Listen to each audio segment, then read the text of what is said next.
Avez-vous déjà ressenti qu'une force, une voix, un signe tente de vous atteindre, mais que plus vous l'ignorez, plus il vous suit, apparaissant dans vos rêves, vos pensées, vos circonstances?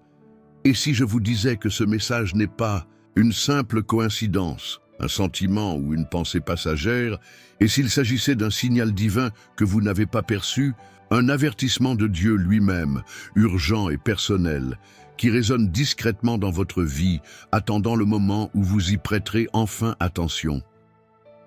Il y a des moments dans la vie qui semblent trop étranges pour être expliqués. Des conversations fortuites qui vous bouleversent, des chiffres qui se répètent, des portes qui se ferment sans avertissement, des personnes qui partent sans raison, toutes ces choses que vous avez écartées comme étant le fruit du hasard, mais si ce n'était pas le cas?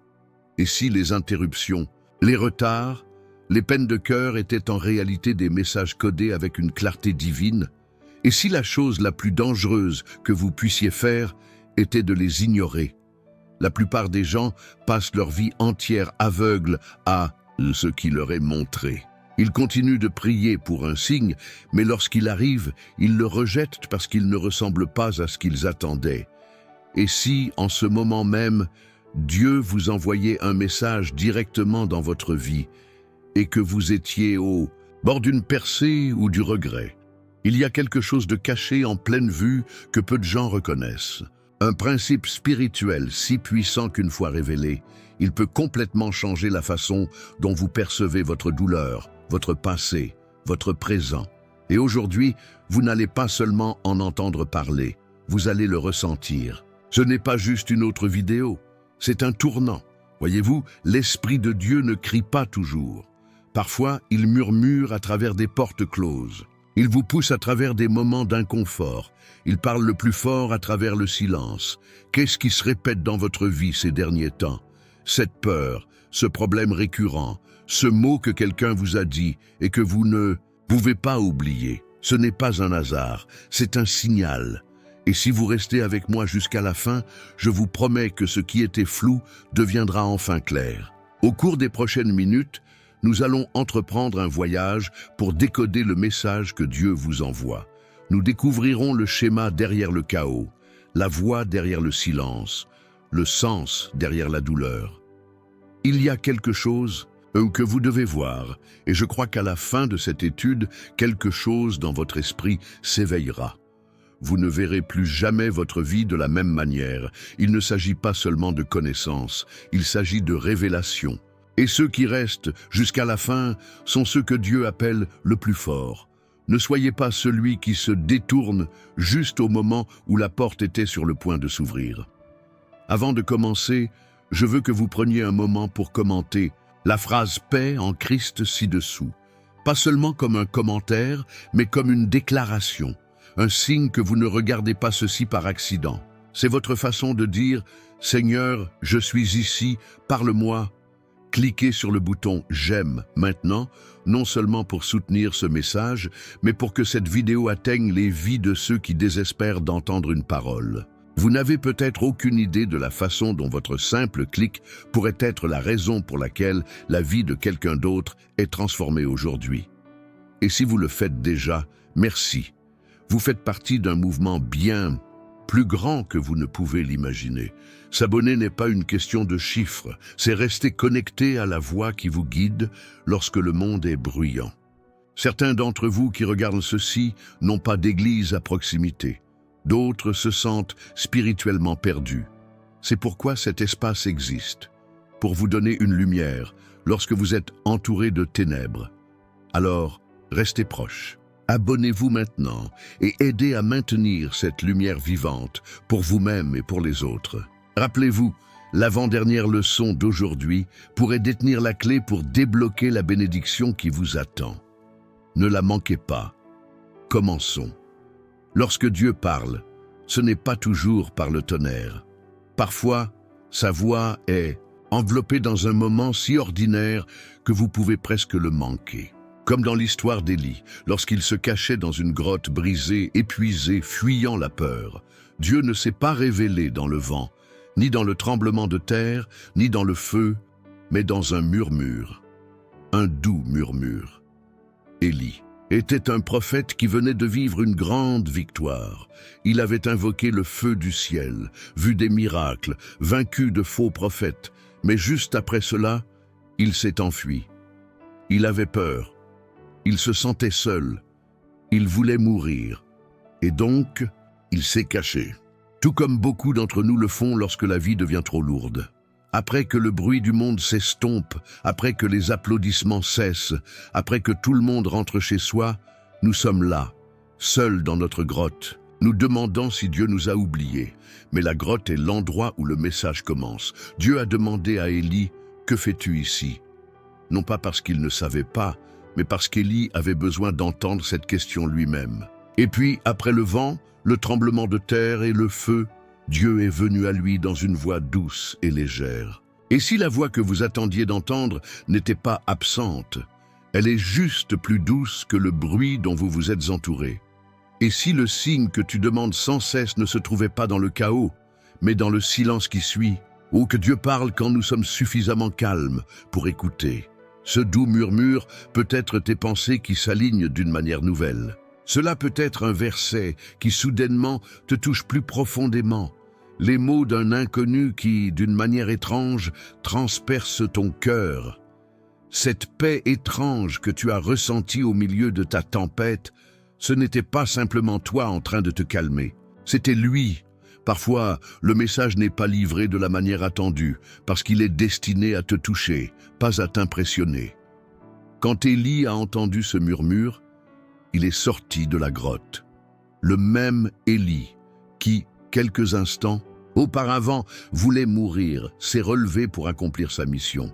C'est ce que fait le vrai message de Dieu. Il te ranime. Alors, laisse-moi te poser une question. Quel bruit dois-tu faire taire pour enfin entendre ce que Dieu essaie de te dire?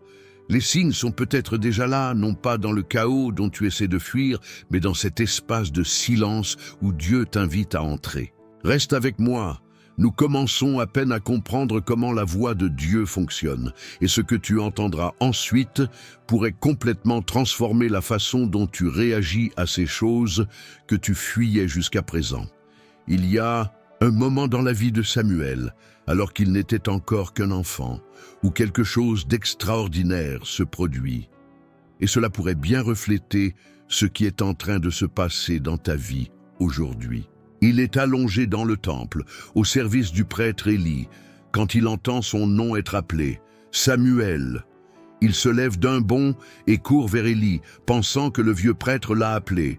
Mais Élie lui répond, « Je ne t'ai pas appelé. » Cela arrive une fois, puis deux, puis une troisième, jusqu'à ce qu'enfin Élie comprenne ce n'est pas un enfant qui entend des voix. C'est Dieu qui appelle Samuel par son nom.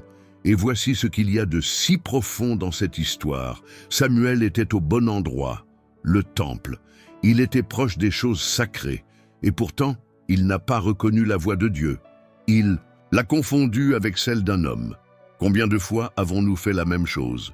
Combien de fois Dieu a-t-il essayé de te parler et tu as cru que ce n'était que tes propres pensées ou les conseils de quelqu'un ou une simple coïncidence?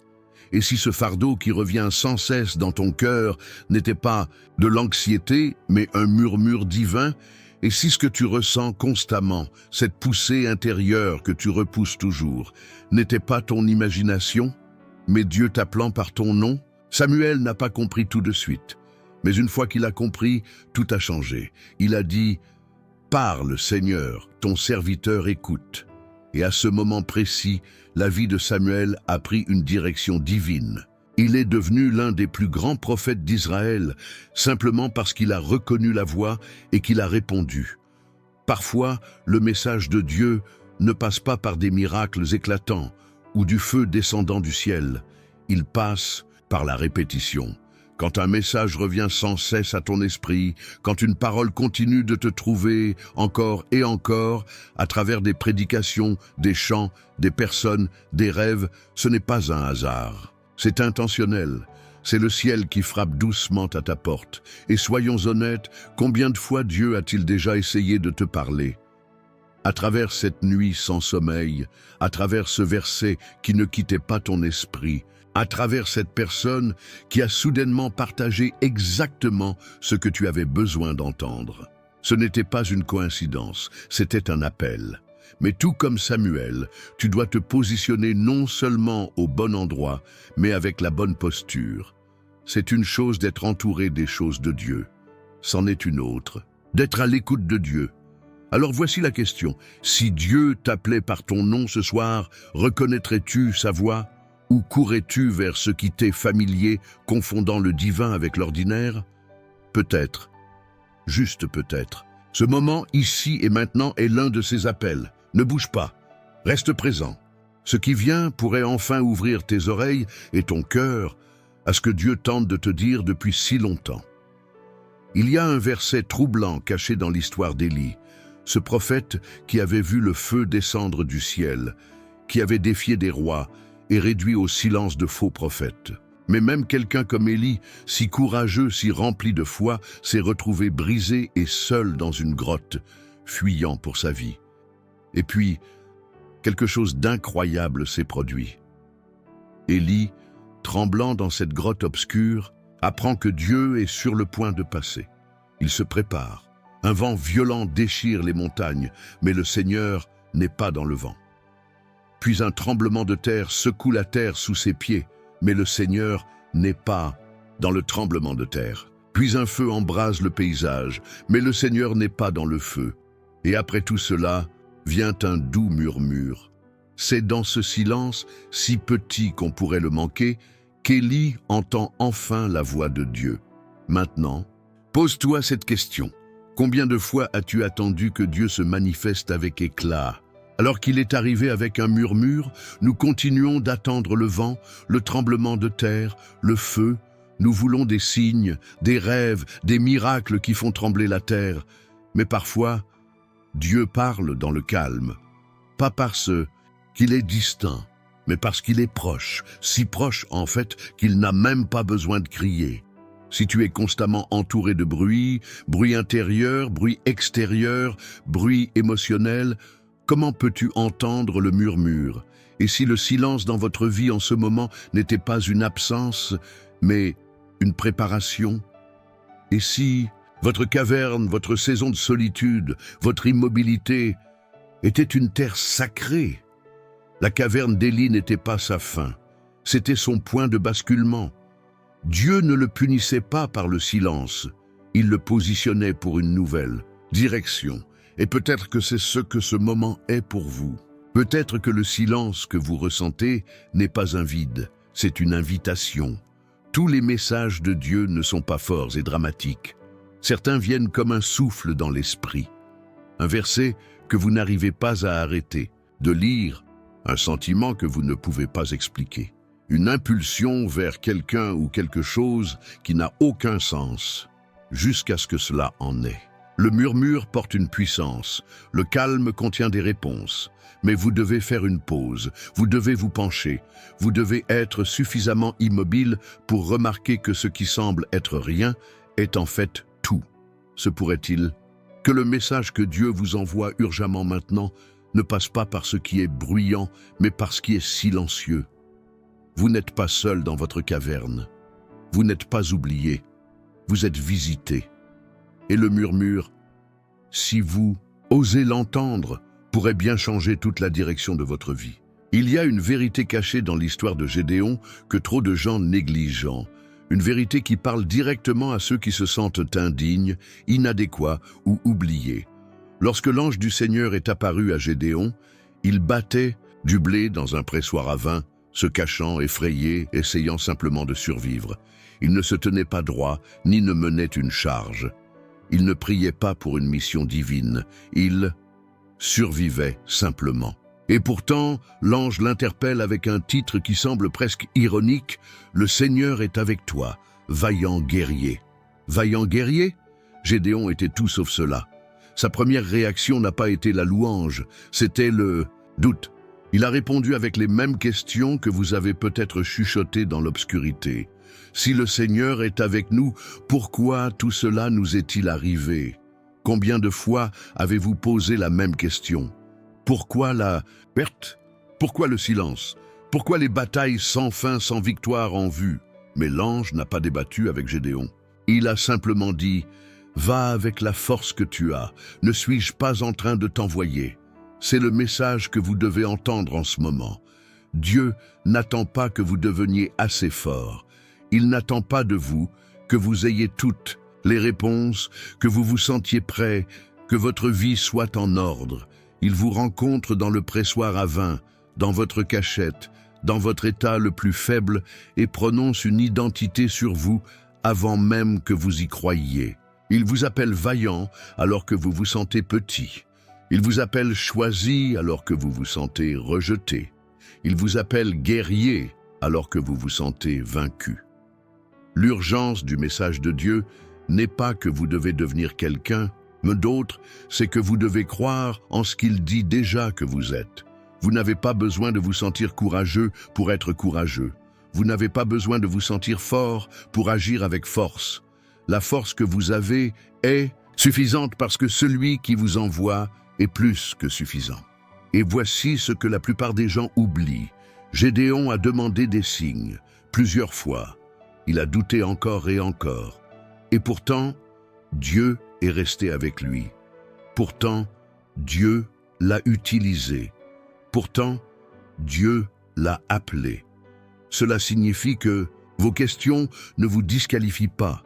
Vos doutes ne discréditent pas votre destinée.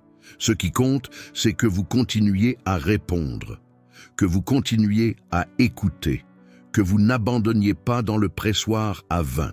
Et si le message urgent de Dieu pour vous était celui-ci, arrête d'attendre de te sentir prêt pour croire ce que j'ai déjà prononcé sur toi. Parce qu'au moment où vous croyez cela, même si votre foi tremble, c'est là que votre histoire change. Vous vous cachez peut-être maintenant, mais vous n'étiez jamais censé rester là. Il y a un guerrier en vous qui est sur le point de se lever. Il y a un moment dans Élie se lève, non par sa propre volonté, mais par miséricorde divine, et marche 40 jours jusqu'à la montagne de Dieu. Maintenant, pose-toi cette question. Combien de fois te reproches-tu d'être fatigué? Combien de fois penses-tu que l'épuisement spirituel est un échec? Et si ta fatigue n'était pas un signe de faiblesse, mais une invitation de Dieu à te reposer sous sa protection? Et si la raison pour laquelle tu te sens si brisé, c'est parce que ton voyage a réellement été trop lourd, mais que Dieu a vu chaque pas, chaque larme, chaque instant où tu as failli abandonner, il n'est pas déçu de toi. Il s'approche de toi. Le message urgent que Dieu t'envoie aujourd'hui est peut-être celui-ci. Tu n'as plus besoin de faire semblant d'être fort. Laisse-moi te nourrir, laisse-moi te restaurer. Le voyage n'est pas terminé, mais tu ne le fais pas seul. Et tout comme Élie, après le repos, vient la révélation. Dieu n'a pas parlé à travers le vent, ni à travers le tremblement de terre, ni à travers le feu. Il a parlé dans un doux murmure. C'est peut-être exactement ce dont tu as besoin en ce moment. Pas plus de bruit, pas plus de chaos. Juste cette voix calme et paisible qui te dit « Je suis toujours avec toi. J'ai encore un but pour toi. Lève-toi et continue de marcher. » Laisse ces paroles te porter à travers ce qui vient ensuite. T'es-tu déjà demandé pourquoi certaines portes ne s'ouvrent tout simplement pas? Peu importe combien tu pries, pleures ou frappes, tu as jeûné, tu as supplié, tu as cru de toutes tes forces. Et pourtant, le silence. C'est comme se tenir devant un portail qui refuse de bouger en demandant à Dieu « Pourquoi ne me réponds-tu pas ?» Mais si le silence n'était pas une absence, mais un alignement? Regardons Paul, l'apôtre qui a répandu l'Évangile, à travers les continents, survécu à des coups, des naufrages, des prisons. Un homme qui a eu des visions du ciel, et pourtant même lui a été refusé. 3 fois, il a supplié Dieu d'enlever une écharde dans la chair. Quelque chose de douloureux, quelque chose de persistant, quelque chose qui le faisait souffrir profondément. Mais chaque fois, la réponse était la même. « Ma grâce te suffit, car ma puissance s'accomplit dans la faiblesse. » Ce n'était pas ce que Paul voulait entendre, mais c'était ce qu'il avait besoin d'entendre. Parfois, Dieu Ne retire pas l'écharde, parce qu'elle devient exactement ce qui nous garde près de lui. Parce que sans cette faiblesse, nous oublierions notre besoin. Nous nous appuierions sur nos propres forces. Nous poursuivrions notre propre gloire. Alors, il laisse l'écharde et nous donne sa grâce. C'est une vérité difficile, mais elle est sacrée. Le nom de Dieu peut être son oui, le plus fort à ton âme, un oui à la maturité, un oui à l'humilité, un oui à une puissance qui ne vient pas de toi, mais qui passe à travers toi. Et c'est là que beaucoup abandonnent. Ils voient la porte fermée et pensent que Dieu a détourné son visage. Mais parfois, la porte est fermée parce que ce qui se trouve de l'autre côté t'aurait détruit. Et si cette relation que tu désirais si fort avait brisé ton identité? Et si cette opportunité avait nourri ton orgueil et empoisonné ton âme? Et si cette saison d'attente était précisément l'endroit où Dieu construit la version de toi qui sera enfin prête pour ce que tu lui as demandé? Quand Dieu dit « pas encore », il ne te punit pas, il te prépare. Quand il dit « non », il te protège. Et quand tu ressens que le retard est un rejet, souviens-toi, certaines portes ne sont pas verrouillées, elles sont simplement programmées. Paul n'a pas été délivré de son écharde, mais il a reçu quelque chose de bien plus grand, la puissance du Christ reposant sur lui. Et à cause de cette écharde, l'Évangile a atteint le monde entier. Alors, si tu portes aujourd'hui quelque chose de lourd, quelque chose d'inchangeable, d'inamovible, ne pense pas que Dieu t'a oublié. Peut-être qu'il est plus proche que jamais. Peut-être qu'il te dit « Ma grâce te tiendra debout quand tout le reste s'écroulera ». Tu n'es pas puni, tu es transformé. Tiens bon, fais confiance au silence. Il y a un but dans chaque pause. T'est-il déjà arrivé de sentir que tes prières ne faisaient qu'écho, vides, ignorées, sans réponse? Tu murmures vers le ciel avec toute la foi que tu peux rassembler, et le ciel reste silencieux. Ton cœur souffre, tu te demandes si Dieu voit, s'il entend, s'il se soucie vraiment. Mais si le retard n'était pas un refus, et si c'était un dessein divin, tournons-nous vers l'histoire de Lazare. Marie et Marthe, désespérées et effrayées, ont envoyé un message à Jésus. « Seigneur, celui que tu aimes est malade. » Elles ne demandaient pas un miracle, elles s'attendaient à un miracle. Elles avaient vu Jésus guérir des inconnus. Il se précipiterait sûrement pour un ami, mais il ne l'a pas fait. Jésus a attendu 2 jours. Il est resté là où il était. Il a retardé. Et pendant qu'il attendait, Lazare est mort. Imagine la douleur, la confusion, le désespoir. Quand Jésus est enfin arrivé, Marthe a couru vers lui, brisée par le chagrin. « Seigneur, si tu avais été ici, mon frère ne serait pas mort. » Combien de fois as-tu dit quelque chose de semblable? « Seigneur, si tu m'avais répondu, je ne serais pas dans cette situation. Seigneur, si tu étais intervenu, je ne souffrirais pas ainsi. » Mais Jésus n'était pas en retard. Il était parfaitement à l'heure, pour quelque chose de plus grand que ce qu'elle pouvait imaginer. Tu vois, tout le monde croyait que Jésus pouvait guérir, mais personne ne comprenait encore qu'il était la résurrection. Et à ce moment-là, alors que le chagrin remplissait l'air, Jésus déclara quelque chose qui fit trembler l'univers. « Je suis la résurrection et la vie. Celui qui croit en moi vivra, même s'il meurt. » Puis il appela Lazare hors du tombeau, vivant, complet, de nouveau en train de respirer. Ce qui semblait être la fin était en réalité le début d'une révélation plus grande de qui est Jésus. Et cela pourrait bien être vrai pour toi aussi. Cette prière que tu pensais être restée sans réponse, peut-être que Dieu se préparait à y répondre d'une manière si profonde, si au-delà de ton imagination, qu'elle ne te bénirait pas seulement toi, mais transformerait aussi ta compréhension de qui il est. Et si le silence était un espace sacré où ta foi est étirée et ton cœur préparé à la gloire? Parfois, ce qui ressemble à Dieu qui t'ignore est en réalité Dieu qui t'invite à lui faire encore plus confiance. Parce que son amour ne se prouve pas dans la rapidité de sa réponse, mais dans la puissance de sa présence au moment parfait. Et voici la vérité cachée. Les délais révèlent souvent des dimensions de Dieu que tu ne découvrirais jamais. dans le confort. Dans ta douleur, il devient ton guérisseur. Dans ta perte, il devient ton soutien.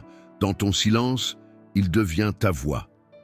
Alors, ne confonds pas l'attente avec l'abandon. Plus l'attente est longue, plus la gloire sera grande. Ce qu'il est sur le point de faire ne changera peut-être pas seulement ta vie, cela pourrait bien ressusciter ce que tu pensais perdu à jamais. Reste proche, continue de croire. Il est plus près que jamais et le tombeau est sur le point de trembler. As-tu déjà douté en voyant certaines portes se refermer juste au moment où tu étais certain qu'elles devaient s'ouvrir? Tu as prié, tu as jeûné, tu as marché par la foi. Et juste au moment où tu t'apprêtais à entrer dans ce qui ressemblait à une opportunité divine, tout s'est effondré. Tu as pensé que c'était une punition.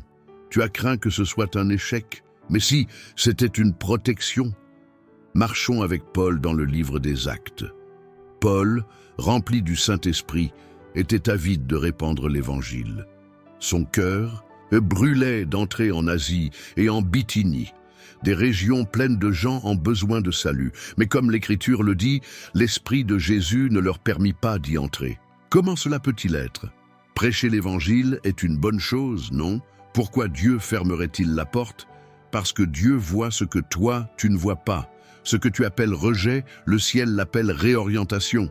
Paul ne savait pas que de l'autre côté de ce non se trouvait une vision, celle d'un homme macédonien criant « Viens nous aider ». Ce non n'était pas un refus. C'était une navigation divine vers un but plus grand. Le détour de « Dieu a conduit Paul à Philippe » où une femme nommée Lydie ouvrit son cœur au message et sa maison à la mission. Cette seule conversion donna naissance à l'église de Philippe, qui plus tard envoya du soutien, de l'encouragement et une aide financière au ministère de Paul à travers le monde. Une porte fermée, une redirection, une vie de fruits éternelle. N'est-ce pas là le style de Dieu? Tu penses qu'il te ferme la porte alors qu'il est en train de t'installer pour la suite. Tu crois avoir perdu une opportunité alors qu'il t'oriente vers ton héritage. Parfois, Dieu bloque le chemin parce qu'il voit la tempête qui t'attend. Parfois, il te détourne car ta destinée se trouve dans un lieu que tu ne connaissais même pas. Mais voici le défi. Continueras-tu à lui faire confiance lorsque le plan change?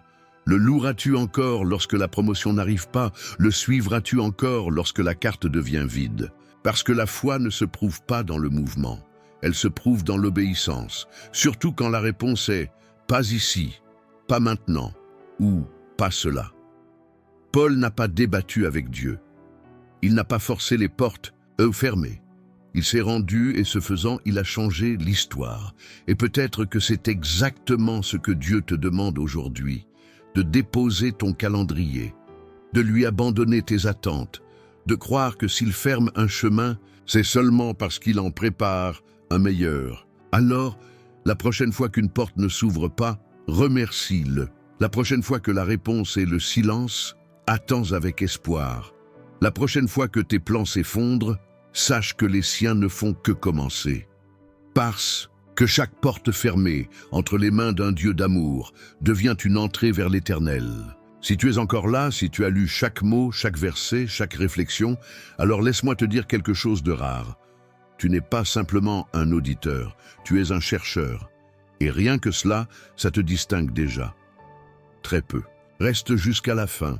La vie est bruyante, les distractions sont infinies, mais toi tu es resté, tu as écouté, tu as reçu. Et pour cela, je veux que tu commandes quelque chose de spécial, quelque chose qui montre que tu ne fais pas que passer, tu avances sur le chemin.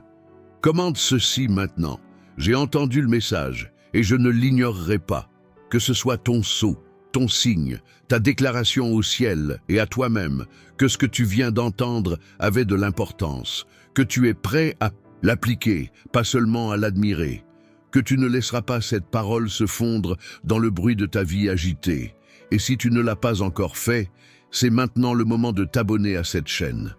Je sais, cela peut sembler n'être qu'un simple clic, mais c'est bien plus que ça. C'est ta manière de dire « Je veux continuer à marcher avec le Seigneur. Je veux plus de vérité, plus de signes, plus de clarté. » Ne traite pas cette vidéo comme un simple contenu banal. C'est un courant d'eau vive dans un désert aride. Et s'abonner, c'est comme marquer un puits, pour que tu saches où revenir lorsque ton âme est desséchée. Si tu es déjà abonné, je te bénis. Tu fais déjà partie de quelque chose de plus grand que ce que tu peux imaginer.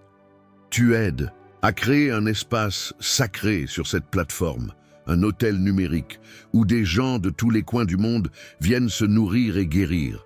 Mais si tu ne l'es pas encore, demande-toi pourquoi. Qu'est-ce qui te retient? Pourquoi hésiter à bâtir quelque chose qui t'attire vers la voie de Dieu? Pourquoi résister alors que tout en toi crie pour recevoir davantage?